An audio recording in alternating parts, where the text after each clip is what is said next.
ഇന്ത്യയിലെ മെട്രോ നഗരങ്ങളിൽ 5G role ഔട്ടായി തുടങ്ങിയ കാര്യം നിങ്ങൾ അറിഞ്ഞുകയാണ്. അപ്പോൾ അത്തരത്തിൽ ഇന്ത്യയിൽ 5G എത്തുന്നതിന് മുമ്പ് നമ്മളൊരു 5G സ്മാർട്ട് ഫോൺ വാങ്ങണമെങ്കിൽ മിനിമം ഒരു 15,000 രൂപ വരെ കൊടുക്കേണ്ട സ്ഥിതിയായിരുന്നു. എന്നാൽ ഇന്ത്യയിൽ ഇപ്പോൾ 5G ചില സ്ഥലങ്ങളിലും തുടങ്ങിക്കഴിഞ്ഞപ്പോൾ ഈ ഒരു 5G സ്മാർട്ട് ഫോണുകളുടെ വില കുറയുന്ന ഒരു കാഴ്ച ഇപ്പോൾ നമുക്ക് കാണാൻ സാധിക്കുന്നുണ്ട്. ഇപ്പോൾ ഒരു 12,000 രൂപയ്ക്കും 11,000 രൂപയ്ക്കും എന്തിനു പറയുന്നത് ഈവൻ 10,000 രൂപയ്ക്ക് പോലും നമുക്ക് 5G സ്മാർട്ട് ഫോണുകൾ ലഭിക്കുന്ന കാലമായി തുടങ്ങിയിരിക്കുന്നു. എന്ത് തന്നെയായാലും അത്തരത്തിൽ ആ ഒരു നിരയിലേക്ക് ഇൻഫിനിക്സ് ഇപ്പോൾ ഏറ്റവും പുതുതായി പുറത്തു കൊണ്ടുവന്നിരിക്കുന്ന ഇൻഫിനിക്സ് ഹോട്ട് 20 5G എന്ന സ്മാർട്ട് ഫോൺ, ഇതിന്റെ പ്രത്യേകത 11,999 രൂപ, അതായത് 12,000 രൂപയിൽ താഴെ നമുക്ക് 5G ലഭിക്കുന്നു എന്നുള്ളതാണ്. അപ്പോൾ നമ്മൾ ഇന്ന് ഈ വീഡിയോയിലൂടെ പരിശോധിക്കുന്നത് ഇൻഫിനിക്സ് ഹോട്ട് 20 5G എന്ന സ്മാർട്ട് ഫോണിന്റെ വിശേഷങ്ങളാണ്. ആദ്യം നമുക്ക് ഈ ഒരു സ്മാർട്ട് ഫോൺ അൺബോക്സ് ചെയ്ത് എന്താണ് ഈ ഒരു ഫോണിന്റെ ബോക്സിനകത്തുള്ളത് നോക്കാം.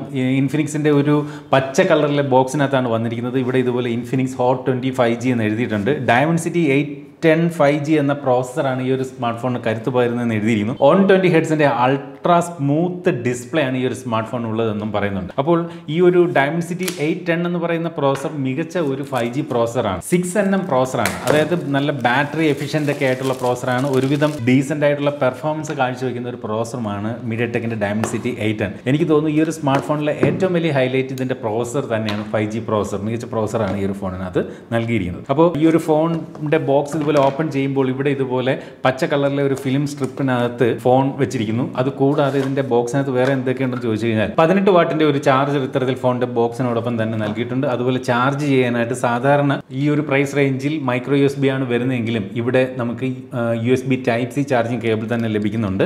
അത് കൂടാതെ ഈ ഒരു ഫോണിനകത്ത് ഇതേ ഒരു സിം ഇജക്ടർ പിൻ ഇത്തരത്തിൽ കൊടുത്തിട്ടുണ്ട്, ഒരു ചെറിയ പിൻ. അതുപോലെ user manual warranty card information, ഇതിൻ്റെ ഇവരുടെ ഒരു XOS മെമ്പർഷിപ്പ് കാർഡ് കൊടുത്തിട്ടുണ്ട്. കൂടാതെ ഇതിൻ്റെ ഒരു ബാക്ക് കേസും നമുക്ക് ഈ പ്രൈസ് റേഞ്ചിൽ ഈ ഒരു ഫോണിൻ്റെ ബോക്സിനോടൊപ്പം തന്നെ കൊടുത്തിട്ടുണ്ട്. ഒരുവിധം ക്വാളിറ്റി ഉള്ള ഒരു ബാക്ക് കേസ് തന്നെയാണ് ഈ ഒരു സ്മാർട്ട് ഫോണിനോടൊപ്പം നൽകിയിരിക്കുന്നത്. അപ്പോൾ ഇത്രയും കാര്യങ്ങളാണ് ഫോണിൻ്റെ ബോക്സിനകത്ത് വരുന്നത്. നമുക്കിനി ഫോണിൻ്റെ ഡീറ്റെയിൽസിലേക്ക് കടക്കാം. ഇതിൻ്റെ ബാക്ക് സൈഡ് കണ്ടു കഴിഞ്ഞാൽ ഇൻഫിനിക്സിൻ്റെ മുൻകാല ചില സ്മാർട്ട് ഫോണുകളുടെ ഡിസൈൻ നമുക്ക് ഓർക്കുന്ന തരത്തിലുള്ള അതേ ഡിസൈൻ തന്നെയാണ്. അതായത് ഇൻഫിനിക്സിൻ്റെ ഹോട്ട് സീരീസ് ഫോണുകളിൽ നേരത്തെ കണ്ടിട്ടുള്ള സെയിം കളറും ആ ഒരു ഡിസൈൻ ഒക്കെ തന്നെയാണ്. ഒരു ഡുവൽ ടോൺ ആണ് നൽകിയിരിക്കുന്നത്. ഇവിടെ ഒരു ചെറിയ ഗ്രിപ്പുള്ള ഒരു ഡിസൈൻ കൊടുത്തിരിക്കുമ്പോൾ ഈ ഒരു ഭാഗത്ത് ഒരു മാറ്റ് ഫിനിഷ് ആണ് കൊടുത്തിരിക്കുന്നത്. ഇവിടെ 5G എന്നതുപോലെ എഴുതിയിട്ടുണ്ട്. അതുപോലെ 2 ക്യാമറകളാണ് ഫോണിന്റെ ബാക്ക് സൈഡിലായിട്ട് നൽകിയിരിക്കുന്നത്. ഇവിടെ ഇൻഫിനിക്സ് എന്ന് എഴുതിയിട്ടുണ്ട്. അപ്പോൾ ഒരു ഹോളോ ഫീൽ ഇല്ല ഈ ഒരു ഭാഗത്ത്, ഒരു റിജിഡ് ഫീലാണ് മൊത്തത്തിൽ കൊടുത്തിരിക്കുന്നത്. കുഴപ്പമില്ലാത്തൊരു ബിൽഡ് ക്വാളിറ്റി ഈ ഒരു സ്മാർട്ട് ഫോൺ കയ്യിൽ പിടിക്കുമ്പോൾ നമുക്ക് തോന്നുന്നുണ്ട്. ഇൻ ഹാൻഡ് ഫീലൊന്നും കുഴപ്പമില്ല. അതുപോലെ താഴേക്ക് വരുമ്പോൾ ഇവിടെ സ്പീക്കർ ഗ്രില്ല്, അതുപോലെ തന്നെ ചാർജിങ്ങിന് USB Type-C ചാർജിംഗ് പോർട്ട്, ഇവിടെ ആയിട്ട് ഇതുപോലെ ഒരു മൈക്രോഫോൺ, 3.5mm ഓഡിയോ ജാക്ക് ഉണ്ട്. ഇടത് സൈഡിൽ സിം ട്രേ നൽകിയിട്ടുണ്ട്. മുകളിൽ സെക്കൻഡറി നോയ്സ് ക്യാൻസലേഷൻ മൈക്കും നൽകിയിട്ടില്ല. വല സൈഡിലായിട്ട് ഇത്തരത്തിൽ വോളിയം റോക്കറ്റ്സും പവർ ബട്ടൺ നൽകിയിട്ടുണ്ട്. ഈ ഒരു പവർ ബട്ടണിൽ തന്നെയാണ് ഫിംഗർ പ്രിന്റും ഈ ഒരു സ്മാർട്ട് ഫോണിനകത്ത് നൽകിയിരിക്കുന്നത്. ഫോണിന്റെ സിം ട്രേയെ കുറിച്ച് പറഞ്ഞാൽ ഈ ഒരു ഫോണിനകത്ത് ഇത്തരത്തിൽ ട്രിപ്പിൾ കാർഡ് സ്ലോട്ടാണ് കൊടുത്തിരിക്കുന്നത്. ഈ ഒരു സൈഡിൽ നമുക്ക് മെമ്മറി കാർഡും ഇടാം, ബാക്കിൽ 2 നാനോ സിം കാർഡുകളും നമുക്ക് ഇടാം, പ്രശ്നമൊന്നുമില്ല. ഇനി നമുക്ക് ഈ ഒരു സ്മാർട്ട് ഫോൺ ഒന്ന് ഓൺ ചെയ്ത് നോക്കാം. ഓൺ ചെയ്യുമ്പോൾ ഇതുപോലെ ഇൻഫിനിക്സ് എന്നും പവർഡ് ബൈ ആൻഡ്രോയിഡ് എന്നും എഴുതി കാണിക്കുന്നു. ഇതിന്റെ ഒരു വെയിറ്റ് പറഞ്ഞാൽ 204 ഗ്രാമാണ്. ഒരു അല്പം വെയിറ്റ് ഫീൽ ചെയ്യുന്നുണ്ട്. ഒരു 200 ഗ്രാമിൽ താഴെയാണെങ്കിൽ ഒരു ഐഡിയൽ വെയിറ്റ് ആയിട്ട് നമുക്ക് കരുതാം. പക്ഷേ ഒരു 4 ഗ്രാം കൂടുതലെന്ന് വേണമെങ്കിൽ പറയാം. എന്നിരുന്നാലും ഇതിന്റെ ഒരു ഇൻഹാൻഡ് ഫീൽ വലിയ തരക്കേടില്ലാത്തതാണെന്ന് പറയേണ്ടിയിരിക്കുന്നു. ഇത്തരത്തിൽ 120 ഹെർട്സിന്റെ മാക്സിമം ഹയർ റിഫ്രഷ് റേറ്റ് നൽകിയിട്ടുണ്ട്.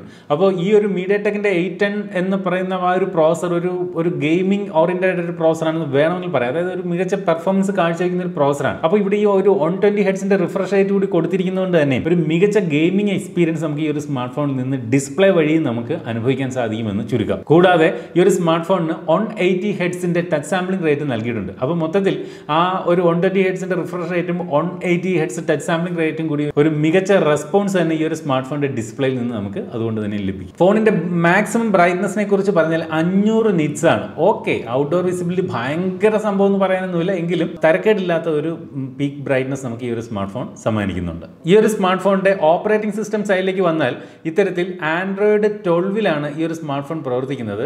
അതുപോലെ തന്നെ ഇൻഫിനിക്സിന്റെ സ്വന്തം യൂസർ ഇന്റർഫേസ് ആയിട്ടുള്ള XOS 10.6 വെർഷനാണ് ഈ ഒരു സ്മാർട്ട് ഫോണിനകത്ത് വരുന്നത്. നമുക്ക് എല്ലാവർക്കും അറിയാം ഇൻഫിനിക്സ് ഫോണുകൾ കുറച്ച് ബ്ലോട്ട്വെയർസുകൾ അധികമാണ്. അത് ഇവിടെയും മറിച്ചല്ല. എന്നിരുന്നാലും നേരത്തെ ഉള്ള ഫോണുകളെ അപേക്ഷിച്ച് ബ്ലോട്ട്വെയർസ് ഒരു അല്പം കുറവുണ്ടെന്ന് മാത്രം. കുറച്ചുകൂടി ക്ലീൻ ആയിട്ടുള്ള ഒരു യൂസർ ഇന്റർഫേസ് ആയിരുന്നെങ്കിൽ കുറച്ചുകൂടെ ബെറ്റർ ആയേനെ. എനിക്ക് ഇൻഫിനിക്സ് ഫോണുകളിൽ അത്രയും എനിക്ക് അക്സെപ്റ്റ് ചെയ്യാൻ പറ്റാത്തത് ഇത്രയധികം ബ്ലോട്ട്വെയർസ് ഇന്റർഫേസുകൾ നമുക്ക് ആവശ്യമില്ലാത്ത കുറേ ആപ്ലിക്കേഷൻസ് കുത്തി നിറച്ച് വരുന്നു എന്നുള്ളത് മാത്രമാണ്. ഫിംഗർ പ്രിന്റ് നേരത്തെ ഞാൻ പറഞ്ഞ പോലെ ഫോണിന്റെ സൈഡ് മൗണ്ടഡ് ആയിട്ടാണ് കൊടുത്തിരിക്കുന്നത്. സാധാരണ ഈ പ്രൈസ് റേഞ്ചിലൊക്കെ ബാക്കിലാണ് ഫിംഗർ പ്രിന്റ് സാധാരണ കണ്ടുവരാറുള്ളത്. പക്ഷേ ഇവിടെ എന്തായാലും സൈഡ് മൗണ്ടഡ് ആയിട്ട് ഫിംഗർ പ്രിന്റ് കൊടുത്തിരിക്കുന്നു. അതുപോലെ ഫേസ് അൺലോക്കും ഈ ഒരു സ്മാർട്ട് ഫോണിൽ നൽകിയിട്ടുണ്ട്. ബ്ലൂടൂത്ത് വെർഷൻ 5.1 നൽകിയിരിക്കുന്ന ഡുവൽ ബാൻഡ് സപ്പോർട്ട് നൽകിയിരിക്കുന്ന ഈ ഒരു സ്മാർട്ട് ഫോണിനകത്ത് മോണോ സ്പീക്കറാണ്, ബോട്ടം ഫയറിംഗിലായിട്ടാണ് സ്പീക്കർ നൽകിയിരിക്കുന്നത്.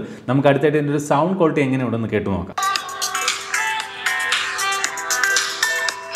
സൗണ്ട് ക്വാളിറ്റി ആവറേജ് മാത്രമാണ്, ഭയങ്കര ഒന്നും പറയാനൊന്നുമില്ല. ഒരു ആവറേജ് സൗണ്ട് ക്വാളിറ്റി. അതുപോലെ അതിൻ്റെ ഒരു വോളിയവും ഭയങ്കര വോളിയം സമ്മാനിക്കുന്നില്ല. ഒരു നീറ്റായിട്ടുള്ള ഡീസൻ്റ് ആയിട്ടുള്ള ഒരു വോളിയം. ഓഡിയോ ക്വാളിറ്റി കുറച്ചുകൂടി ഇമ്പ്രൂവ് ചെയ്യാമെന്ന് എനിക്ക് തോന്നി. ഈ ഒരു സ്മാർട്ട് ഫോണിൻ്റെ ഏറ്റവും വലിയ പ്രത്യേകത എന്ന് പറയുന്നത് നേരത്തെ ഞാൻ പറഞ്ഞ പോലെ ഡയമൻസിറ്റി 8 എന്ന 5G പ്രോസർ, അതും 6nm പ്രോസറുമായിട്ട് വരുന്നു എന്നുള്ളത് തന്നെയാണ്. അതുപോലെ 4GB റാമാണ്, ഒറ്റ വേരിയൻ്റേ ഉള്ളൂ. 4GB റാം LPDDR4X റാമാണ് നൽകിയിരിക്കുന്നത്. 64GB ആണ് ഇന്റൽ മെമ്മറി വേരിയന്റ്. അതുപോലെ ഈ ഒരു സ്മാർട്ട് ഫോണിൻ്റെ ആൻറ്റിറ്റ്യൂഡ് സ്കോർ നമ്മൾ പരിശോധിച്ചാൽ ഏകദേശം 3 ലക്ഷത്തിൽ പുറത്താണ്, 3,10,000-ന് ഇതിന്റെ ഒരു ആൻറ്റിറ്റ്യൂഡ് സ്കോർ എന്ന് നമുക്ക് മനസ്സിലാവും. അതായത് ഈ ഒരു സ്മാർട്ട് ഫോണിന്റെ പ്രോസർ ഒരു ഡീസന്റ് ആയിട്ടുള്ള ഒരു ഗെയിമിംഗ് എക്സ്പീരിയൻസ് സമ്മാനിക്കുമെന്ന് ചുരുക്കം. ക്യാമറ ഡിപ്പാർട്ട്മെന്റിലേക്ക് വന്നാൽ ബാക്കിൽ 2 ക്യാമറകളാണ് നൽകിയിരിക്കുന്നത്. 50 മെഗാ പിക്സലിന്റെ ഒരു പ്രൈമറി ക്യാമറയും ഒരു AI സെൻസറുമാണ് ഈ ഒരു ഫോണിനകത്ത് നൽകിയിരിക്കുന്നത്. നമുക്ക് ആ ഒരു ക്യാമറ ഉപയോഗിച്ചുകൊണ്ട്, ബാക്ക് ക്യാമറ ഉപയോഗിച്ചുകൊണ്ടുള്ള ചില ഫോട്ടോകൾ നമുക്ക് ജസ്റ്റ് ഒന്ന് എടുത്തു നോക്കാം. ഫോട്ടോകൾ ഒരു അല്പം സാച്ചുറേഷൻ കൂടുതലായിട്ട് തോന്നി, കുഴപ്പമില്ല, ഡീസന്റ് അത്രേ പറയാനുള്ളൂ. ഒരു ഭയങ്കര സംഭവം ഈ പ്രൈസ് റേഞ്ചിൽ നമുക്ക് പ്രതീക്ഷിക്കാനാകുന്നില്ല ബാക്ക് ക്യാമറയിലെ ഫോട്ടോ. ഇനി നമുക്കൊരു സെൽഫി കൂടി എടുക്കാം. സെൽഫി 8 മെഗാ പിക്സലിന്റെ സെൽഫി സെൻസറാണ് നൽകിയിരിക്കുന്നത്. പക്ഷേ ഈ ഒരു ഫോൺ സമ്മാനിക്കുന്ന സെൽഫി ഭയങ്കരമായിട്ട് സാച്ചുറേറ്റഡ് ആണ്. ബാക്ക് ക്യാമറയിൽ നിന്നുള്ളതിനെ പോലെയല്ല, ഫ്രണ്ട് ക്യാമറ ഭയങ്കരമായിട്ടൊരു സാച്ചുറേഷൻ കൂടുതലായിരുന്നു. അപ്പോൾ സെൽഫി അത്ര ബെറ്റർ ഒന്നുമല്ല. പക്ഷേ ബാക്ക് ക്യാമറ ഓക്കെ, ഡീസന്റ് ആണെന്ന് പറയേണ്ടിയിരിക്കുന്നു. ഫോണിന്റെ ബാറ്ററി സൈഡിലേക്ക് വന്നാൽ 5000 mAh ബാറ്ററിയാണ് ഈ ഒരു സ്മാർട്ട് ഫോണിന് കരുത്ത് പകരുന്നത്. അതുപോലെ 18 വാട്ടിന്റെ ഫാസ്റ്റ് ചാർജിംഗ് സപ്പോർട്ട് നൽകിയിട്ടുണ്ട്. ഈ പ്രൈസ് റേഞ്ചിൽ 18 വാട്ടിന്റെ ഫാസ്റ്റ് ചാർജിംഗ് സപ്പോർട്ട് കൊടുത്തിരിക്കുന്നു എന്നുള്ളതും വലിയ കാര്യം തന്നെയാണ്. അടുത്തായിട്ട് ഈ ഒരു സ്മാർട്ട് ഫോണിന്റെ പ്രൈസിംഗ് ആണ്. ആദ്യം മുതലേ പറഞ്ഞ പോലെ ഒറ്റ വേരിയന്റ് ആണ് ഈ ഒരു സ്മാർട്ട് ഫോണിന്, 4GB 64GB. അപ്പോൾ 11,999 രൂപ, 12,000 രൂപയ്ക്കാണ് ഈ ഒരു സ്മാർട്ട് ഫോൺ ഇൻഫിനിക്സ് വിൽക്കുന്നത്. അപ്പോൾ 12,000 രൂപയ്ക്ക് നമുക്കൊരു 5G സ്മാർട്ട് ഫോൺ വാങ്ങാം എന്നുള്ളതാണ് ഈ ഒരു ഫോണിന്റെ ഏറ്റവും വലിയ പ്രത്യേകത.